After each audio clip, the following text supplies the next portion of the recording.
Hey guys, Ben here with your coaching video for today.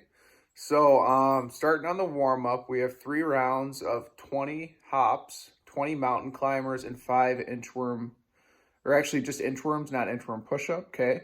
Couple things I want to mention on that. For the hops, you guys can do it onto a plate. What I suggested in a few videos prior is like an old book, something like that in the house if you don't have a plate. So jumping onto an object would be best probably just to prep for the jump rope coming up in the workout. But you could also just jump on the ground and then kind of like just imagine a line on the center and then jump side to side over that line. And then next round you could go forward and back and kind of go through it that way just to kind of warm up all angles of the calves as you jump. Okay. So next movement, the mountain climbers. I think we know that just fine. The inchworms is something I want to talk about. Just remember, guys, on that, it's all about keeping your legs as straight as possible, just having that soft bend in the knees as long as you can when you're stepping up on that inchworm and going down. I know that flexibility limits that sometimes, but keep your legs, as straight as possible with just that soft bend in the knees as long as you can in that movement. Then you'll actually really get that deep stretch in the backside of the legs and up into the glutes a little bit, okay? Next part is Annie. So this is a CrossFit benchmark workout. So kind of a fun one for today. Pretty basic though with the movements. We just have double unders and sit-ups, and the rep scheme for both those movements is 50, 40, 30, 20, 10, okay?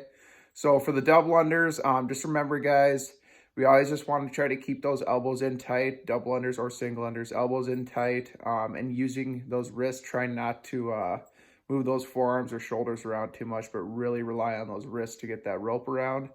For the scaling today, we're going to go double on the single unders to equal double unders, okay? So just be 180, 60, 40, 20, okay? And then on the sit-ups, guys, so sit-ups is something where that's going to kind of help you catch your breath, but do not rest on the sit-ups. There's no need to rest on the sit-ups. Really, for both these movements, we should stay moving the whole time. You shouldn't be standing there staring at the rope or the ab mat, okay? Just a steady pace. If you start to get tired, maybe slow the pace down a little bit, but don't stop getting reps, okay?